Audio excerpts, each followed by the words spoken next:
You're listening to Women Infused Radio, where women in the marketplace connect with purpose and spirit, where the conversation covers all things women, business, and fascinating faith.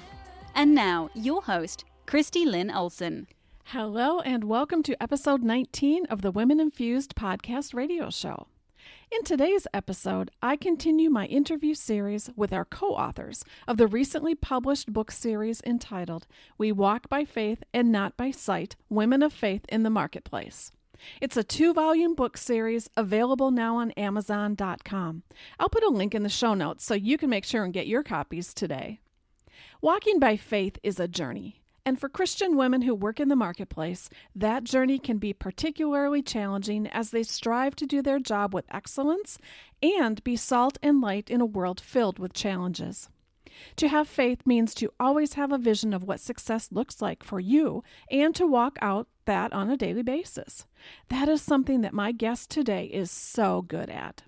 Lemmonstine Poindexter, or Lemon as we call her, has had her challenges, but she has also strived to see a bigger vision and focus on the positive. You know, I met Lemon in, I think it was about 2008, when she was going through a major life transition, and she hired me as her life purpose coach. We became fast friends and have kind of ebbed and flowed out of each other's lives, but we always seem to reconnect just when God is about to do something big in either of our lives. I truly believe that God has connected us for a greater purpose, and we are just waiting on His instructions every step of the way. I am truly blessed to know and co-labor with this amazingly talented woman of God on so many projects, and this book project is no different. Now, Lemmonstine Poindexter is the founder of National Barren Women's Support Groups, a group designed to encourage barren women. She is the author of Sing, O Barren Woman and has released 2 CDs, Dancing in the Rain in 2012 and More Than I Deserve in 2016. Her love for writing and singing will continue to serve as an outlet to minister to others. Lemon has received her Master of Arts in Counseling from Liberty University in 2014. And this is what I find fascinating. Not only does she plan to open a life coaching center for women, she is going to be able to retire in just a few years. So she's retiring early so she can do a whole nother purpose-filled life that God has planned for her. And above all else, she loves God and wants to serve Him by serving others. For more information, please visit Lemon on her website at www.lemmonstinepoindexter.org. I'm going to put those links in the show notes so you don't have to remember how to spell her name, but please go visit. She's an amazing gospel music artist. She's a writer, songwriter. She's a great counselor. She works with women. I mean, I just can't say enough about her, so please go visit her website. Now let's listen in, hear a little bit more about who Lemon is and the gifts that God has given her and how she has impacted the marketplace as a woman of faith.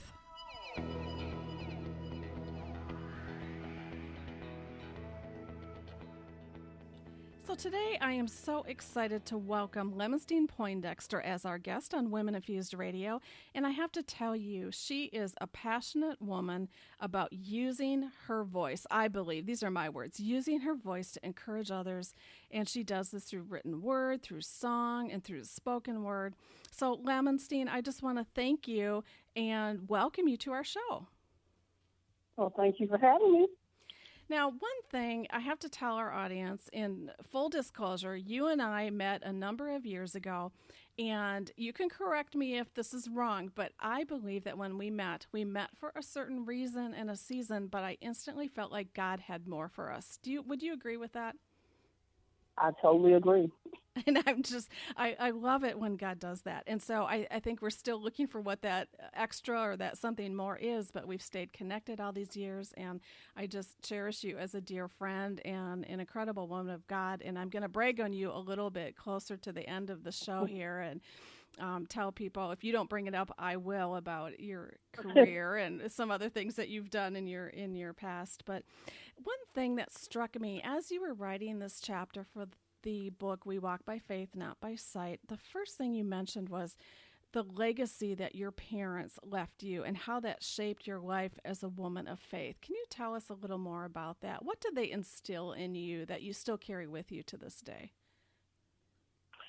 Well, I think that my parents, I was part of older parents. There are 9 of us, and I was the 7th of 9 children, 8 of which were girls. My father was actually 70 years old when I was born, Wow. and he lived to be 104. Oh, my. And he was like over 30 something years older than my mom. And I always throw that in because people are like, oh, wow, your mom had you, she was 70. But they taught us, me and my sisters and my brother, the importance of God, education, and respect of others. And I believe those are the 3 things that actually shaped my life, because everything that I do in my life centers around God and respecting other people. And I believe education is also an important part of that. I believe God not only wants us to just be spiritual, but I think he also wants us to be an educated people. And when I say educated, I don't mean just, with the number of degrees you have. I don't mean that. Mm-hmm. I mean just always looking for knowledge, always reading and things like that. So, and then my parents also just taught us the importance of respecting everybody, respecting other people, and learning that everybody's different, but we should respect each other. So I know that one of your gifts is encouragement, and I definitely know that you respect others. So let me ask you this. In your current role, how does your gift of encouragement and your concept of respect show up in your work environment? Are there situations where you've really had to rely on those 2 things to kind of make someone feel better or make a choice in your work? Pretty much every day. An example is just maybe about 30 minutes to an hour ago, one of my employees, she was considered like the advisor of the month. So they have a special board. They have a board meeting every month, mm-hmm. and they invite people who attain that award. So she was saying she didn't want to go tomorrow because she didn't feel worthy to go. I was like, well, you actually were advisor of the month, and you should go. She said, well, I don't like the people to make a big deal out of things, and I don't want to stand up when they call my name. So I just talked to her for a while and explained to her that there was nothing wrong with being recognized when we've done well. Mm-hmm. And those are some of the things that I do on a daily basis, just trying to encourage people to be not just what they are, but to be, even more, to be all that they can be, to not just stop where they are at that point in life. Exactly. And I'm thinking not only do you encourage those people, but you've had to develop kind of a skill set to listen. And I'm thinking you probably even have to listen more than you speak. What would you say about, why is it so important to learn to listen?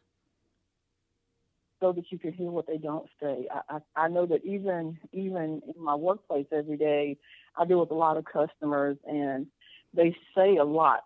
Mm-hmm. And sometimes, you really want to cut them off sometimes. Right. But I've learned over the last 30 years that it's better to just listen first, because people, especially when people are upset or irate or just, confused about a situation, if you listen, you'll find out that what they're telling you is really not the problem. Mm-hmm. And if you listen long enough, you'll actually hear what they don't say. And that's how I've been able to help people, is to kind of hear the parts that they don't tell you. Exactly. And I know in your role as well, you have to follow some procedures and policies that are set up by your company. And typically, I think if people are talking about utility bills and I'm believing they're calling you because there's a problem and they can't pay the bill. So you have to listen past, but you have to show empathy. So I think that's a real skill set to have, because on one hand, you know what your policy is, but you want to humanize it for them. That's the best way I can think of. Or just make it natural for them, and so it can open up a dialogue. Would you agree with that? I agree, because the customers I deal with now, they're actually face-to-face, the majority of them. They're right there in your face. They're at the desk. Uh-huh. And so it's not just the call center calls, but I work in the lobby. So these customers are right there, and usually sometimes by the time they finish talking, they're crying. You have elderly people who really can't pay their utility bills. So although you have policies and procedures, like you said, you have to. One of the biggest things we teach our advisors is to have empathy, and to be able to listen, because you really don't know a person's situation, and no matter how it looks on paper, that just because somebody hasn't paid a bill in 6 months, it doesn't mean that everybody is not somebody who's just misusing money. Right. This may be somebody who really doesn't have the money. Exactly. Or you never know, there's a health crisis, or there's usually more. Sure. Go ahead. Right. Well, you can look at a customer's account sometimes, and if they've been paying their bill on time every month for the last 20 years, and then for the last 3 months there hasn't been a payment, automatically you know there's a problem. Something that's happened in their life. And it's the same way even with just dealing with, to me, just dealing with people, just dealing with employees who, if somebody's been a really good worker for years, and then all of a sudden you notice they start coming in late every day, or they're real quiet or withdrawn, you know that there's an issue there. So I would think that's challenging. So tell us, what's your most challenging role as a supervisor today?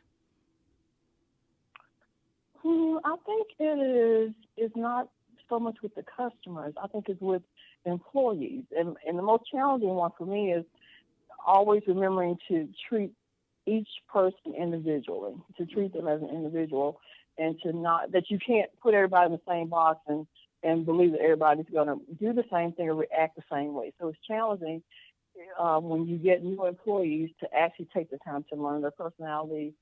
You know, sometimes you get to learn about even their lifestyle, and that kind of helps you.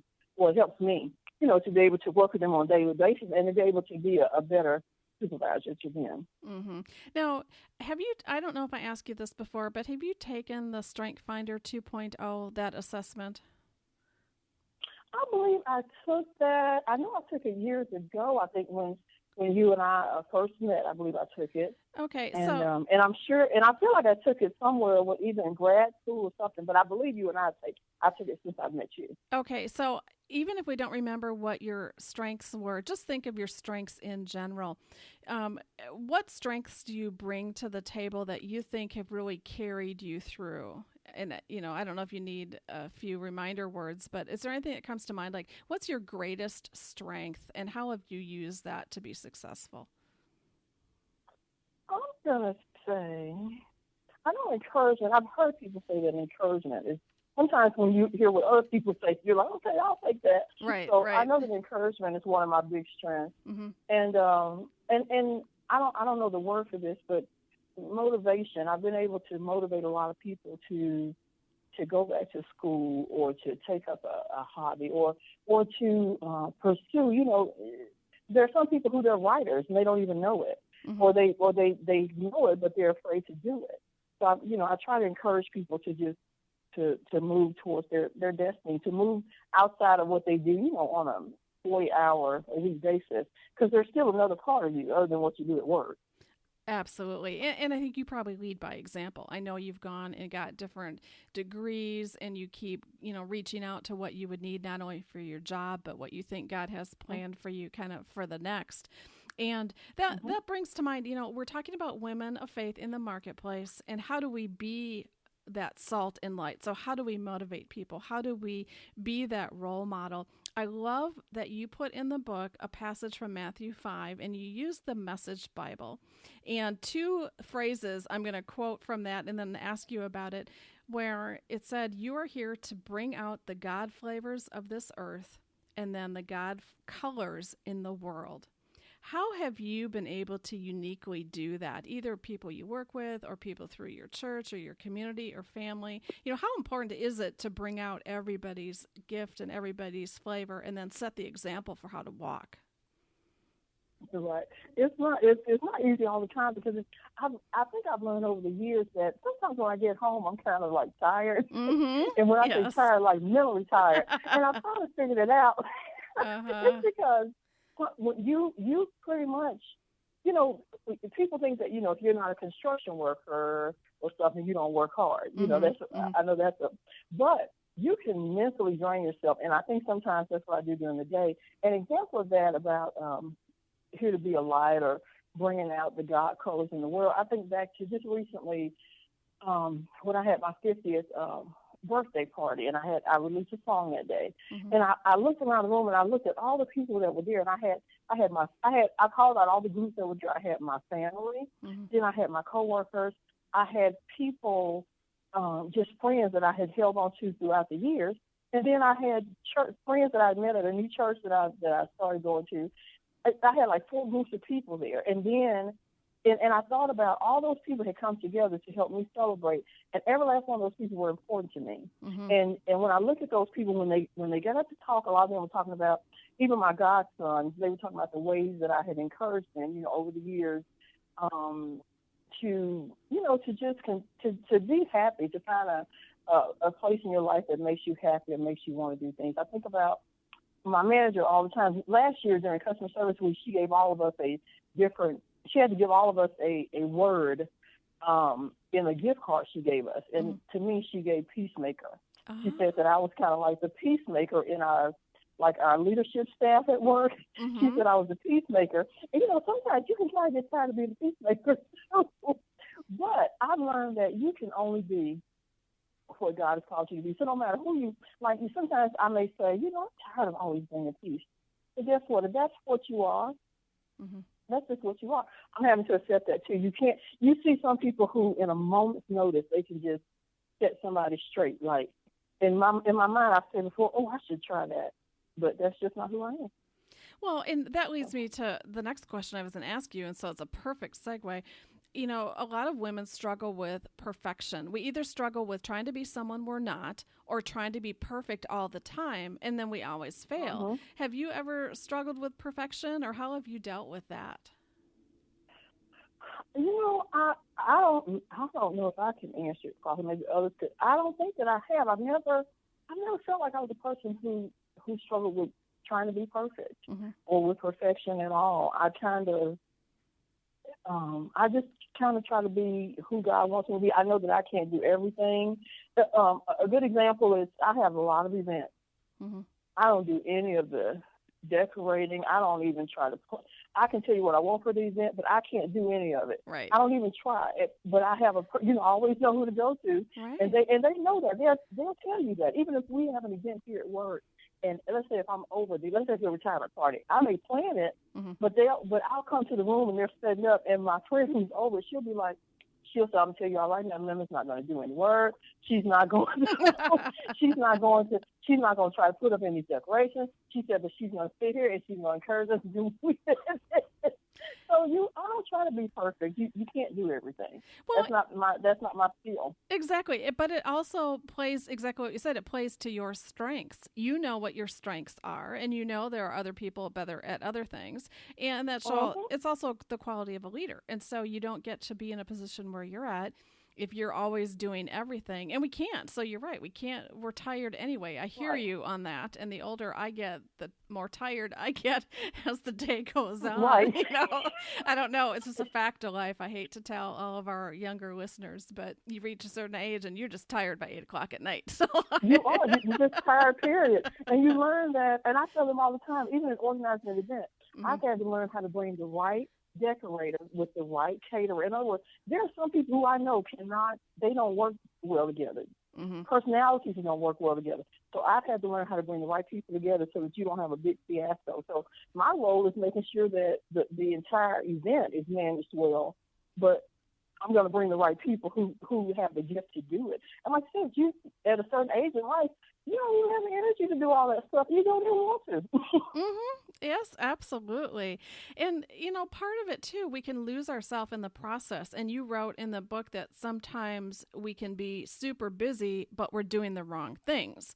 And so let's talk about that for a little bit. When, you and I have done some coaching together around the whole concept of purpose and how do you find your purpose. And I don't know that we always figure out our ultimate purpose right away, but how do you discern the difference? How do you choose what activities to work on that are purpose-filled versus activities that are just going to take up your time? Do you kind of have a way of determining what's a good use of your time as it relates to purpose?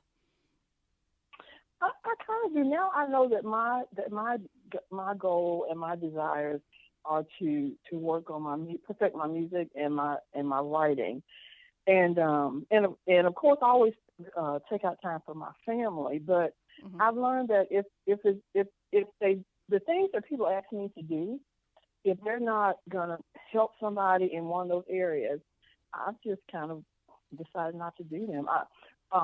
I actually I got out of the choir that I was in, and it's a huge choir, but I got out because I didn't feel like I was really allowing my gifts to be used there. And what I did is I joined a little group that sings with the I still go to my church, but I'm not in the choir anymore.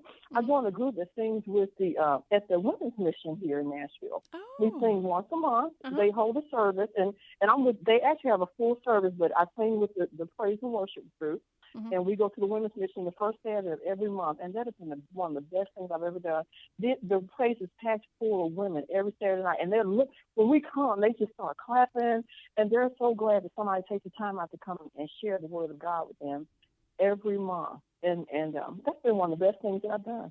Wow, that is definitely purpose-filled living because you're being of service, but I love that they're so excited. And you're using your gift. So you are still using your gift of song, which definitely is one of your strongest gifts, and I've seen that. I was at your first CD release party, which I still remember. I was so excited. And I have it. I told you I have that CD. It sits on my desk, and I put it in all the time. I just love it. And so it's a way to use our gifts. But I love the fact that you've decided I don't have to be all things to all people, but I can do this little thing right here. And part of that is understanding. In the book, we asked you a question about how do you take a Sabbath rest. So, Lemon, I'm going to ask you, what have you learned as we all grow older and wiser? What have you learned about a Sabbath rest? And, you've mentioned a few things what that looks like, but what else does that look like for you? How have you kind of lived out your life now, understanding what can burn you out and when to take a rest? Yeah, I have learned that you have to get some rest, and you have to make it a point of your own. You have to decide that you need rest. You can't wait for other people to tell you you need rest. You have to rest your body, because if you don't rest your body, and until you rest your body, your mind doesn't rest, and your spirit doesn't rest. And I've learned to just start resting, and a lot of times on Saturdays, especially Saturday mornings, I rest. I used to be so busy, and it was mainly, with church activities and things that I felt that you just had to do. Like nobody was gonna get to know Jesus unless I was out there, going up and down the street every Saturday morning, knocking on every door, and But I've learned, and your body will help you with that too. I believe that's why the Bible says to serve the Lord in the days of your youth, because as you get older, you should get wiser, and I've learned that. A Sabbath to me is just whatever their rest you want it to be, and Sundays, of course, is when I go and I'm able to refill or rejuvenate myself, in worship with other people. But I've just learned to rest, and rest for me could just be. Well, this may not seem like rest, but sometimes it's just watching CNN. Yes. Well, yes. that used to be rest, actually. Watching CNN, watching Food Network. It's just a time to just be still and be quiet. And then sometimes a Sabbath rest for me is just on a Saturday, not leaving the house until about 2:00, just to go maybe to Publix or something. But just quiet, peace and quiet, where there's not a lot of noise going on. Well, and I'm thinking you came from such a large family that quiet time was at a premium. I mean, I have to believe there was always a lot of noise going on at your house. And there still always is, even on Sundays. On Sundays when I go over, if there's a holiday we're all together, on Sundays in the afternoons, if I go to my sister's house, my mom lives with my baby sister, and so a lot of times we'll all gather there on Sunday for dinner. And my mom was like trying to put us out. She's like, "Okay, it's time for you to go home." Well, and she understands. Yes, she understands the importance of Sabbath rest, even when it comes to her children. Right. And that's something she taught you. Oh my goodness, that is so funny.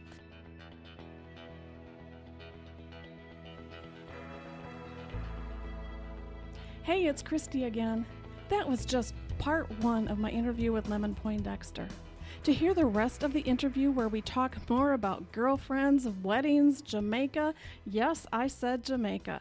You see, I was lobbying to get an invitation to Lemon's friend Karen's wedding in Jamaica this fall, but you have to listen to the interview to hear more about that. But seriously, in the full interview available only on the Women Infused Broadcast Network, Lemon shares more about her struggle with infertility and how God has built her up to step into the next chapter of her life by using her gifts of writing, speaking, and singing. You can download the free Women Infused app at womeninfusedapp.com. When you download the app on your mobile device, register to log on, and then go to the channel icon on the bottom of your screen. There you will find the Women Infused podcast channel, where you can find Lemon's interview, episode 19. You can also get your free copy of the free ebook, Love Notes of Encouragement for Women of Faith in the Marketplace. And could you do me a favor? Tell all your friends to download the Women Infused app at womeninfusedapp.com. There will be a link to that in the show notes as well. Our vision is to reach 1 million women for Christ with faith teachings, health and wellness information, and practical business and leadership principles for women of faith. And if you know anyone who you think would like to have their own broadcast channel on our network, please have them contact me by email at Christy@ChristyLynnOlson.com. I'd love to chat with them about it. So goodbye for now, and remember, alone you are significant, but together we are amazing. This has been Women Infuse Radio, connecting women around the globe with purpose and spirit. And we want to connect with you. Get your free gift, Unveiled Voices, 6 things you need to do to define your value, voice, and vision. For more information on the free gift and links to join the conversation on social media, visit us at ChristyLynnOlson.com.